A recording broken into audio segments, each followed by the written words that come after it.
Hey guys, so we finished our game, we submitted it, and now I just kind of wanted to give you kind of a personal look at how the level editor works.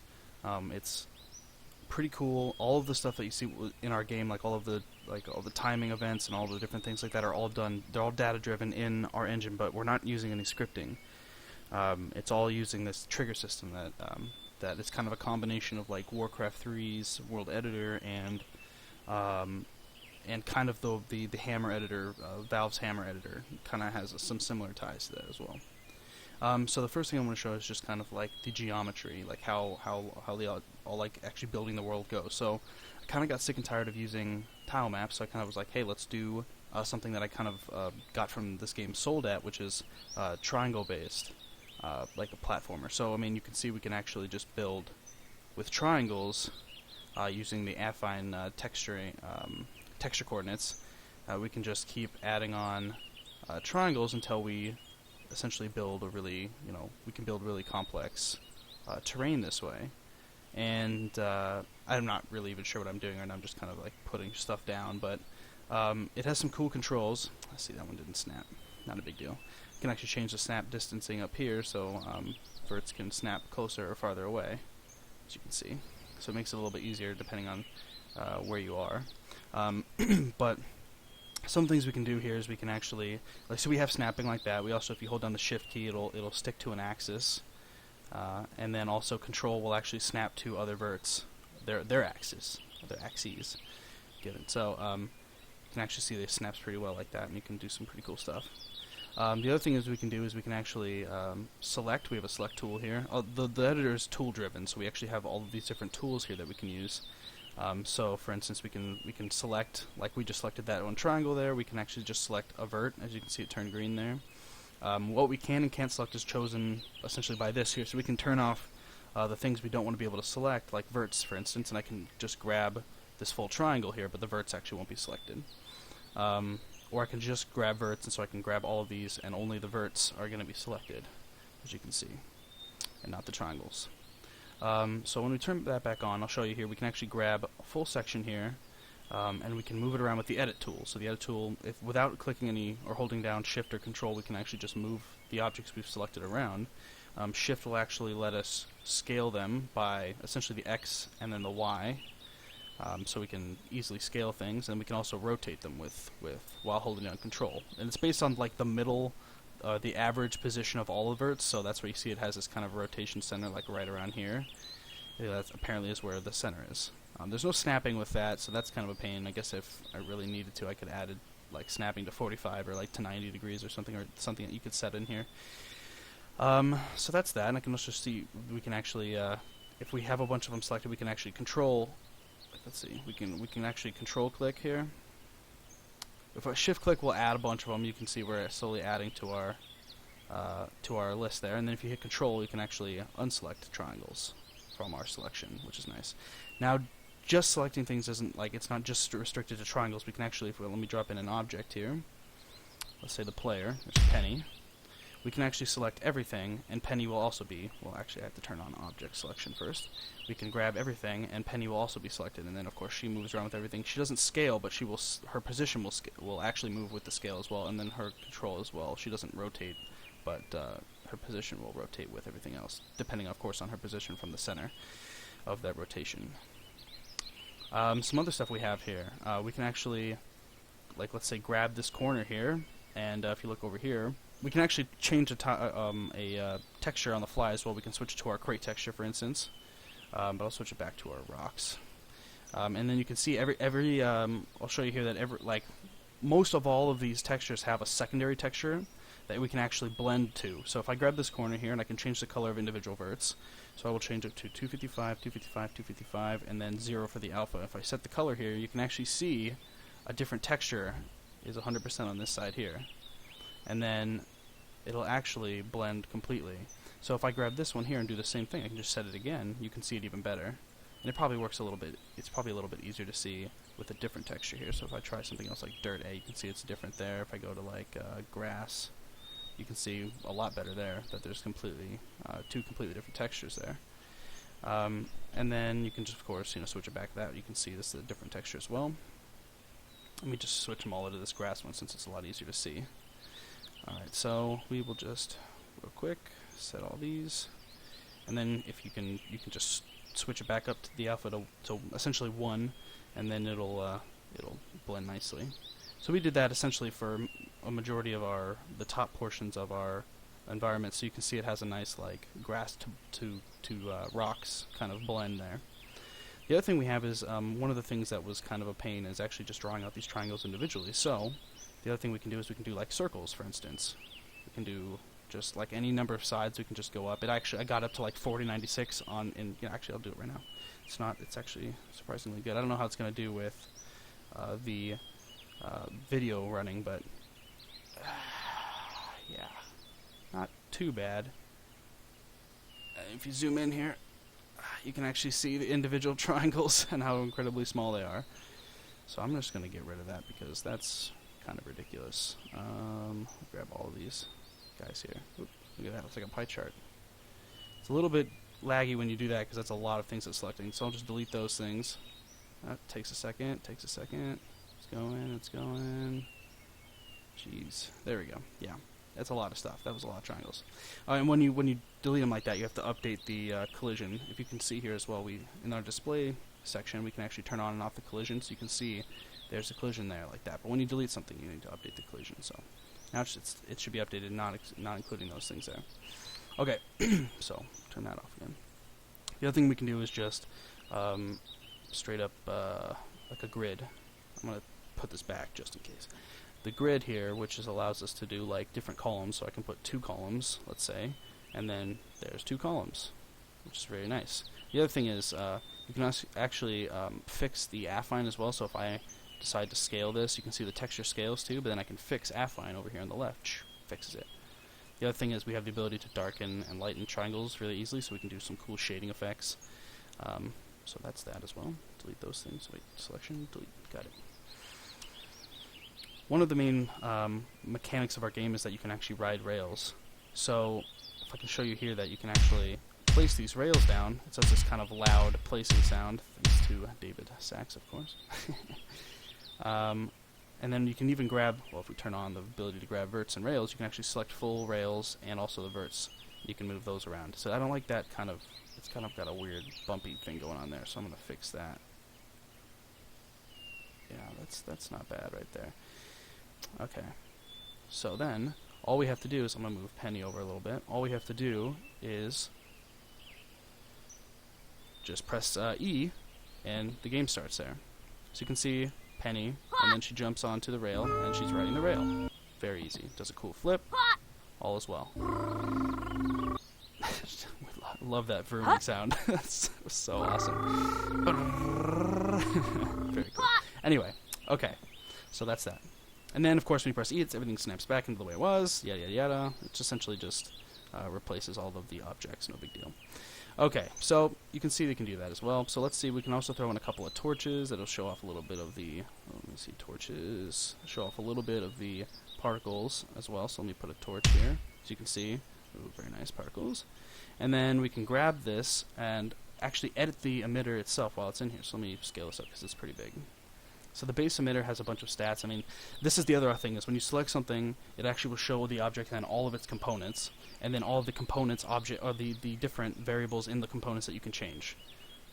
So for instance, this guy, we can see what their ID is, and we can transform them, and we can change the sprite stuff, we can, all this other stuff. Move speed, like chemicals required, that's like a specific thing just for Penny. So, I mean, if I change this to 99, you can see that when we start the game, 99 is how many she needs. So that was a quick thing. And then also lives, we could do 99 lives, for instance, and then ta-da, 99 lives. So these are things that are nice. And when you actually save the game, it'll actually save all these things. And also you can determine whether the things are activated or not. And then there's also triggers, but we'll get into triggers later. So basically, the other thing we have is the ability to have multiple layers. So we can throw in another layer here, just hit create layer, now we have a new layer. So as you can see, there's nothing selectable in this, because this is now all a part of layer 0. We're looking at layer 1 as of right now. So I can put in some, let's say, a tree. So we have, let's see, let's go with like this tree. We'll turn affine off, and we'll change the rectangle to 1, and this will allow us to just draw a straight texture into the level here. So we can actually just boom, tree. Very, very easy to do. Then we can actually also change the depth of that layer. So we can actually just move it forward or backwards or whatever. I'm just going to move it to like -1. So that way it's not super far away. Okay, so we're going to grab that and we're going to move. I'll just move it so that it's not there. Oh, I actually apparently need to go to positive. My bad. Actually, let's just go like 25 or something. See it parallax a little bit. Oh, okay. And also, we will rebuild the collision lines here. Right. Can't see it parallax because the map's not moving, but as you can see, if I move this, you can see it's parallaxing. If I get a little closer, it's easier to see. And then, of course, the farther away you actually move it, the more it's going to parallax. That's just because we're actually using 3D, so it's like in Z space. It's not a big deal. Okay, 1 is pretty close. You like barely see it parallaxing at all, so it's nice for certain things. Okay, so let's go ahead and now that we've done that, that's pretty much it. You mean just drop in whatever you want there, and you can move it and do all the same stuff, which is really cool. So that's how we do all of our parallaxing. We can also put things in front of the player as well. So let's say I want to do another layer that's for the foreground, layer 2, and then I can do like, let's say, I don't know, it's some kind of sword and sorcery looking thing. Let's just grab the white texture here, throw a rectangle up, and then just a straight bar. And this is like one of the trees from Sword and Sorcery. I love that game. The game's amazing. So let's just set all of it to black, and then, well, 50 or something, not a big deal. And then we can actually put that in the foreground. Like, let's do -5 for that, and actually see that it blocks Penny's view. And the same with trees and other things. It does it with everything, but you can see how we can do foreground objects as well. So this level editor is pretty sweet. So next step, of course, is triggers, because I think we really went over everything already. I mean, you can put in regions, and I'll show you how that works, but I kind of want to do a new setup here just to demo this stuff off. So the triggers are kind of like the bread and butter of what makes our game. So we can actually put in like, let's just put some more rocks down, because I like rocks. And I like the triangle, and I like it to be affine. So let's do this. Let's go back to layer 0, because that would be the first mistake if I didn't do that. And we'll just kind of have this snap to the ground there. Perfect. And we can fill this in. Actually, I want to use that other grass texture, because that's pretty good stuff. And it lets me do some cool blending, so we'll do that one instead. Grass B. No big deal. And then, of course, 0. Perfectionist, so I gotta do all this stuff. Perfect. That's fine. And set it again. Okay, cool. So let's move Penny over here so we can kind of demo how this is going to go down. Okay, so let's say we have, for instance, one of the practical things we actually have in the game right now is the fact that we can do like doors. So let me drop in my little door here. Not super impressive. Just made it in Photoshop in like 5 minutes. Let's go ahead and create a I'm going to do a rectangle again. We'll do affine, that's fine. And then I'm just going to kind of put up a wall so that I can't jump over it. It's all important. Fix the affine on that so it's big, nice and big again. We'll do layer 2 because that's the one that's in front. We'll do another one. Another affine fix. Okay, and then I'm going to actually put this to like -0.01. Okay, so now this should actually cover the door. So if I actually go back here to 0, I grab the door. Yeah, so that way when it goes up, it will essentially just hide it. Okay, so now the door here has a door component, which you can really just give to anything. And all the door component does is it has 2 states, open or closed. Technically it has 4, opening, close, and closing, but essentially it's open and closed. And it just has a certain distance from its start position. So let's say I want it to go vertical, and I want it to actually go, let's do like 58 up, because I know it's 64 tall, so I just know that. 64 tall, so I'm going to do 58 up. You just kind of want to test it and feel around, because it's going to be different for everything.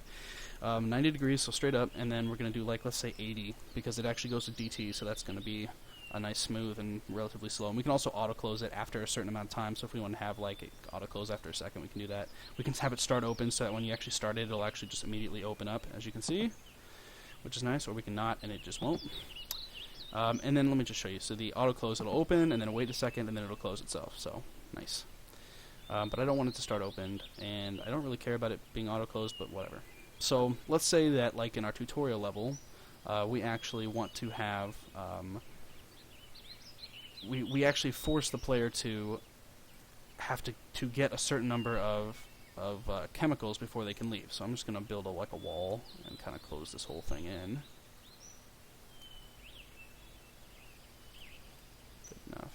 Good enough. Okay.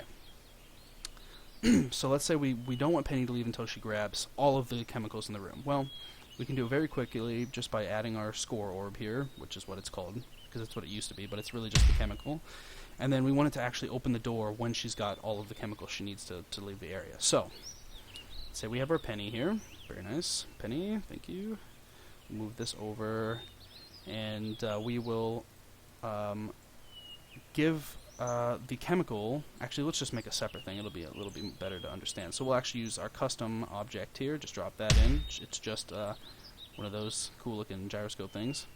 And we will attach, well, it actually already has triggers built in, but we will attach a counter to it. So let's just add the counter. So now it's got a counter component. And the counter component is simple.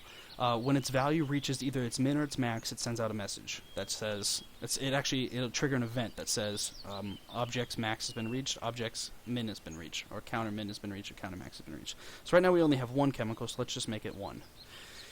And it's activated, so it's actually going to trigger it when it does it. The next step would be to capture the event of the chemical, the object dying, because when it gets hit by Penny, that's the only point in time which it actually dies. So we'll do a new trigger, which is going to open up. It's going to give us this option here for trigger. So we're actually going to edit that.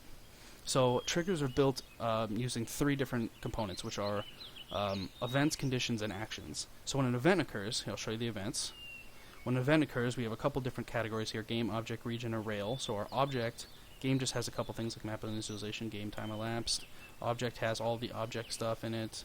Region is just whether an object enters or exits a region, and rail is object mounts or dismounts. I don't really use rail that often, or even game that often. Object. Okay, so when a component or when an object dies, that's what we want to know. So when an object dies, this trigger is going to receive the event, and then it's going to check its conditions. If all the conditions are passed, then it'll do all of its actions until one of the actions fail. If an action fails, then it won't continue doing actions. So let's add our one condition here that says we can either do that, we just do it on every time a score object dies, or we can do it based off the ID. So the event here is going to just give us, essentially, the other thing that is important to know is that triggers have a series of variables that are going to be attached based off an event. So when this event happens, we know essentially one thing. We have the triggering object. With a region, we would have triggering object and triggering region.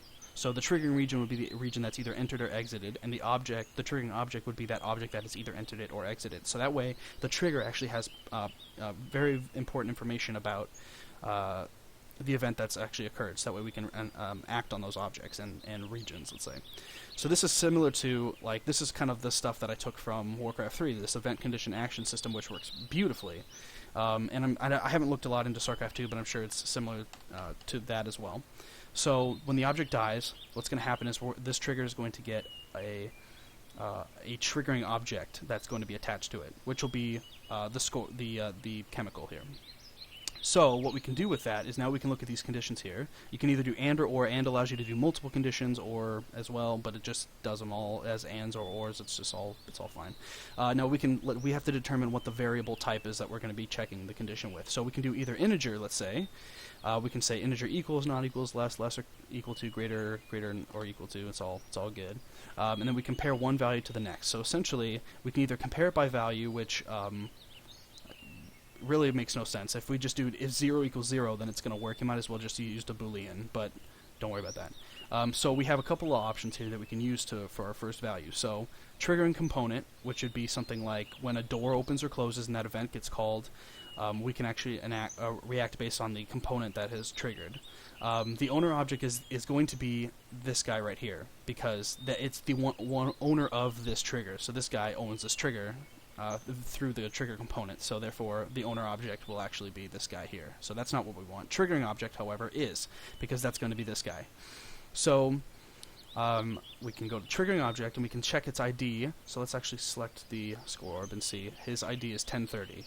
So we can actually just put in 1030 right here, and then it'll actually check this triggering ID against the value 1030. Or, we could put in, like, let's say owner object ID. So this would be a situation where we're actually listening for the owner's death. Like, this guy would be dead. So we could actually attach the same trigger that we're doing right now to this score orb, or to the chemical, and actually just do this, and it would check for its own death.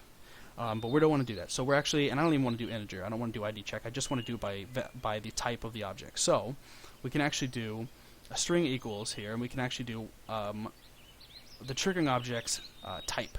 So whatever this is type, this is actually a score. You can see it's right here, score orb. So let me click this. Score orb is the type. So we can actually just we'll do it by value. If triggering object's type is equal to score orb. There we go. So now, whenever a score orb gets killed, it'll actually trigger that whole event. It will actually, the score orb will be killed, the event will be triggered, it'll check the condition, and then it'll do the action. And of course, the action in this case will be opening the door. So we can actually just show, we have a couple of different actions here that we can do. Object door is one of them. So we choose which action we want, we hit new action, it adds it to our list here. So object door, so we can see that's the action. Bust this guy open here. We can determine if it's enabled or not. Also, by the way, you can actually delete all of these things, and it'll delete it from the parent, but actually, that's I would just avoid that, only because you don't want to delete something that's, all of this, all that work we just did. Or maybe you do, whatever. So this one here, you can see the description actually says, forces the camera to follow an object, but that's old shit, that's not right. It doesn't actually do that. What we want it to do is we actually want it to grab the door itself. So we actually want to do get object by ID. We don't want to use any of the other things that we have used so far, being triggering object, owner object, whatever. We actually want to use the object by ID, because that way we can actually get this object here that is completely unrelated to this event that's occurring. So let's grab this door and see what the door is. The door is 1029. 1029. So that's going to get the object by ID, which is 1029. It's going to either do open, close, or toggle. But let's just do, for instance, open, because when you can't toggle, once this guy's dead, he's dead. It's not going to trigger it a second time. So that's good. So this looks pretty good for our condition here, for our trigger.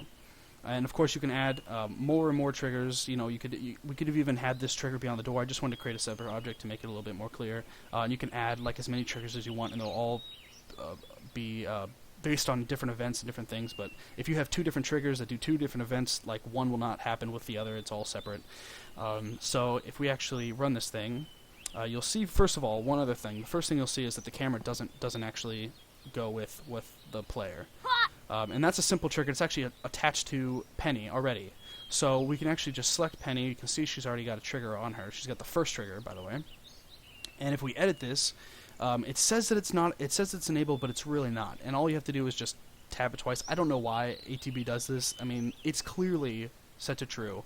But if I set it to true again here, you'll see that it'll actually follow her. So I'm not sure what's going on with InSpeakBar with that. But anyway, now we have that enabled. We can actually follow Penny around here. So as you can see, we can't get through the door, but the second we hit this guy, the door opens up. Ta-da! And then of course we had it auto-close, so now she can get back in. And of course, if we left it auto-close and she grabbed it and didn't go through in the right time, she'd be stuck in there again. So that's why before I was saying I don't really want it to auto-close, and I'll actually turn both those off. So now you can see that when you hit the chemical there, you can walk through. So earlier I added a counter to this guy, and I set it to 1, and we didn't really use it right off the bat there. So what we did originally was we just said that when the object dies, we're just going to have it open the door. So maybe we don't want it to actually do that. Let's actually just get rid of that entirely. Let's delete that, and now it won't be in there anymore. But we do still want the event and the condition. We want to know that when an object dies, and we want to know if that object's a score orb. The next thing would be to actually increment this object's counter, so that when it reaches its max, it'll receive the message for it being max, and then we can open the door. So this is similar to how we did in the tutorial, where we have three chemicals you actually have to grab. So the integer action actually has a bunch of things related to the integer. So we can actually grab the owner object. So again, we're grabbing this guy. We're grabbing his counter component, and we're going to grab his value from that, and we're actually going to increment it plus. So you can do equals, plus, minus, divide, and multiply. It's essentially just going to do a plus equals, or a minus equals, or just as regular equals, divide equals. So it essentially just does that, and then we can add whatever value we want to be able to actually modify it by. So this is actually going to increase it by 1. So that's the end of this guy. Listens for death, makes sure it's a score orb, increments this guy's counter by 1. So when we actually look at this guy's counter, we have the max set to 1 here. So we're going to need another trigger to actually occur based off of when it reaches its max. So when this guy reaches 1, then we'll know. So we're going to do another trigger, and that trigger is actually going to be a little bit different here. So we're going to do edit, object, counter max. So we can actually see counter max is right there. Our condition here is we're going to do that one I was talking about where you just check for yourself, which is integer, the value of the owner object is equal to the value of the triggering object's ID. Of course, you can change it to whatever you want. You could have it be, like for instance, you could do players, goggles, lives, chemicals collected, chemicals needed. We could even do chemicals collected instead of having that counter, but I like doing it this way. So owner object's ID is equal to the triggering object's ID. That way we know that it's this guy's max that's been reached. This guy's counter object's max that's been reached. Then the next step would be to actually open the door. So now that we've essentially waited for, and we've actually made it variable, so we can actually just change that to whatever value we want. So we can actually have as many score orbs as we want in here, as long as that number matches the counter's max. So if we could change it to 10, and we could put 10 things in here, she'd have to collect all 10, and then the door would open. So anyway, back to what we're doing here. So we're going to add the new action here. We're going to grab the object ID, which was 1029, and we're going to open it. Perfect. So, as you can see, that's all good. The two different triggers there essentially is going to increment the counter until it reaches this max. When the max is reached, it's going to open the door. So we'll see that right now. So it's going to increase to 1, open the door. So great. That doesn't really prove it because, we already saw that happening. So let's put 3 in. And we'll just put another 3 score orbs down. 1 and 2. Great. So now, as I walk through the score orbs, actually let's also change this to be consistent as well. So now she needs 3 chemicals. So, now we have the 3, we have 3 lives, we're good. It'll tell us that we can leave once you have 3, essentially. That's what we're telling the player. So the first one, you can see 1, 2, and 3. Door opens up. Perfect. Yay. Then, what we can do is, let's say in our game here, if you played the game enough, you'd see that the score orbs in the tutorial section say 0 out of 3, but then once you collect all 3, it actually says 3 out of 15. So what we actually did was increased her chemicals needed. So let's actually do this. I'm going to create another area here. Let's actually snap to let's go right here, and then snap, snap, snap, and then we'll snap to this guy. Yeah, that sounds good. Okay, so let me create another door as well. We'll just do a second door object so you can see it happening one after another. Let's see, we'll put that right there. And then also I'm going to have to add the overlay layer that actually blocks the door from being seen. So do that as well. Let me just snap here.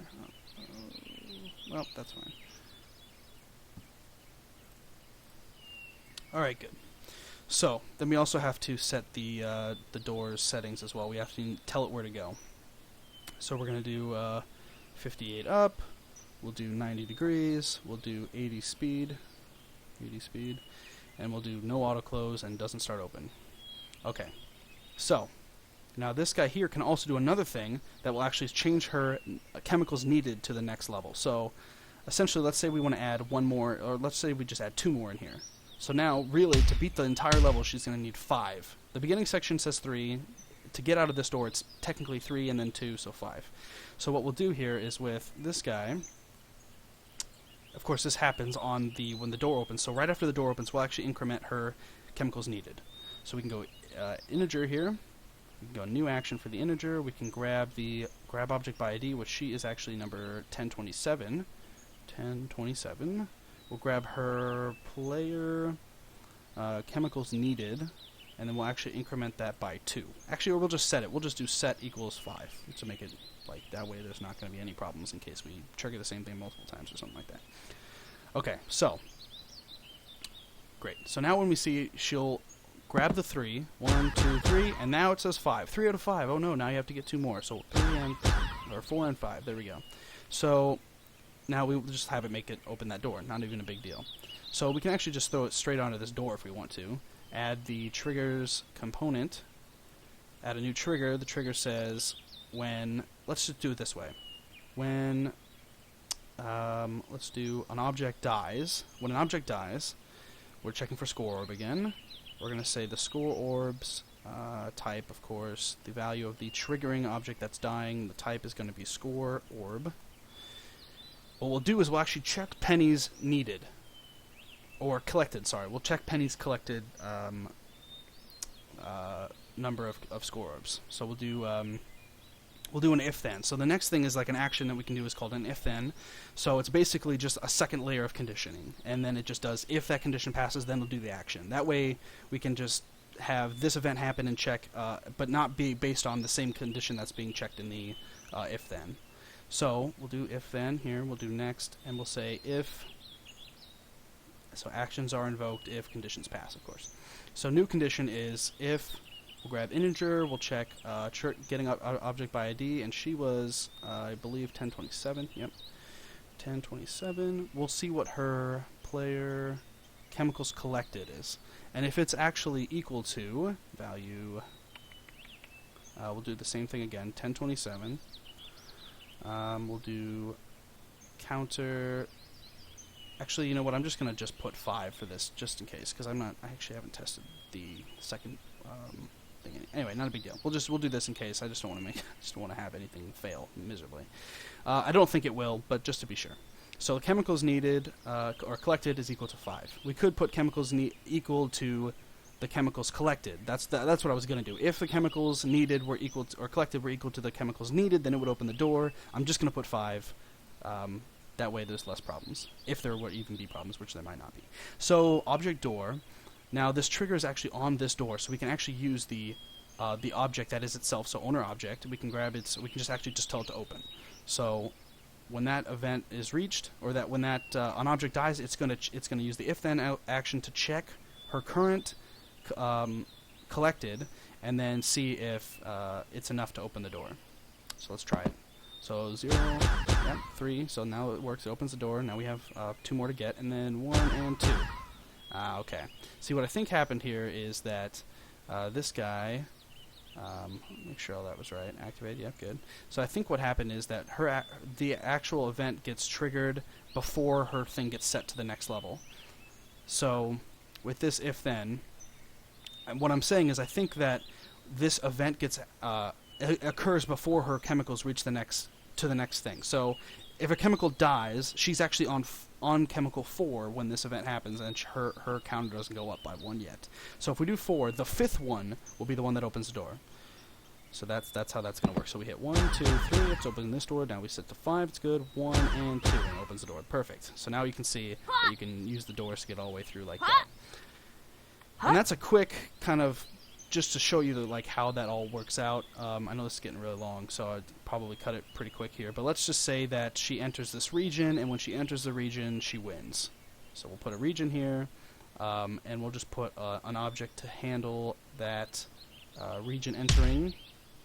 And by the way, you can also, if you're worried about like having them visible in game, you can just set the sprite's opacity to 0 for these custom ones, and you won't be able to see them. So let's add a new trigger that says edit. New event, edit, region, object enters region, new condition, edit, string value is going to be the triggering object's type is equal to player, and also we want to check to make sure that that region is the correct region. We don't want to just, she could enter another region and it would trigger the victory and for no reason. So we want to do the triggering region, their editor ID. So if we actually select, let's see, select this guy's, why can't I select this guy? Select. Maybe it's on the wrong region. Oh, that's why I have to actually turn on selection for regions. Select the region. Okay. So their element is 1. So we're just gonna, or the ID is 1. So we're just gonna say that as long as 1, it's the object entering the region as a player, and 2, that the region that's actually being entered is region 1, which is this guy, then we'll invoke the action. So the action, of course, in this case being game end, and then we'll do victory. So that's fine. Or if we want to do something, I can show you something else just real quick how that works. So we can actually do like let's do like camera move to, for instance, because that's another cool one. Or even like spawn. I could show you a bunch of these other ones if you're interested, but you know, I might do other videos. I have a bunch of other demos that I've done, demo levels, and I could show how more of these actions work. And it's incredibly easy to add more actions too, so we can just like easily make it, you know, just have more and more shit in there. So in case we want to add more stuff later. But let's just do that. Let's just do this. I want to make it a little bit more advanced because it's fun. So let's do. Get rid of this guy because I don't really care about that. Let's do another region here, and we'll actually do. This will be fun. Let's do select, and then we'll do the top. Let me actually lower this down a little bit, and we're actually gonna. I'm gonna put a. Let's put this guy here. I'm gonna actually just like move this right here, and use it as a targeting so I can know where to spawn an object. So I want to actually. Show you how we can link these things together. So I actually want to spawn an object at my position, or at this guy's position when she enters the region. So actually I'm going to do object spawn, and I'm going to actually edit. I'm going to spawn a crate because I want to. And we're going to in the target position. So it actually spawns it where a current object is. We're going to have it spawn instead of like trying to position it X and Y, and that might change. You might move a bunch of stuff, and that might change. So nah, I'm just make it so if you want to position something, you put on an object, and then you can just use that object's transform to tell where to go. So we're going to create the object, the crate, the new object at the owner object's position. So it'll actually create it right here. Great. So. That's all good. So that's what that's going to do. You enter the region, it's going to trigger a spawn for a crate. The crate's going to fall. So when the crate falls, what we'll do is we'll actually have another custom. We'll just put it like right there. It's not a big deal. And we'll just have that so that when the object gets spawned, we have an event that says object spawn. So I'll do this a little bit faster, so because you've already all seen this already. So spawns, good. The type of the object that's spawning is going to be triggering. It's going to be crate. If an object spawns and that object is a crate, then we're going to do camera follow on that triggering object. So the triggering object is going to be the one that's being followed. We're going to follow it at a depth of -300 and at a speed of 10. That's fine. So then, when she enters the region, it'll spawn a crate at this guy's location. It'll fall down, and with gravity, of course, it has physics. And when it hits this region, we'll have it say victory. So this guy here, we'll just do another trigger to handle the entering of that region. We'll do a new event, object enters the region, condition edit. We'll just do integer value of the triggering region's editor value is 2, because that's what it should be, because that's the second one I made too. New condition edit, string value of the triggering object is going to be crate. We just need to know that that's the region it's entering and it's a crate that enters it. And then we're going to say game end. Actually, I might do a timer. Let's do toggle comp, a timer that is on. We'll put it on this guy. We'll activate the owner object's timer because I don't want it to instantly do it. I kind of want to do it like a second later. So what I'm going to do is I'm going to give this guy here. This guy here is triggering based off of the crate entering this region. So this guy will actually, I'll give it a timer that's not active. But once the crate enters the region, this thing will actually activate that component. So it'll actually activate that timer. So let's do that. Let's do, let me select this guy here. We will add a timer component to it. The timer is not activated, doesn't loop, and I actually want it to just run after a second. Actually, let's make it 2 seconds, just so it's easier to see. So now we just have to do the trigger based off of that timer's expiration. So let's grab this guy here. So we got this third event, or this third trigger now. The event is going to be when a game object's timer expires.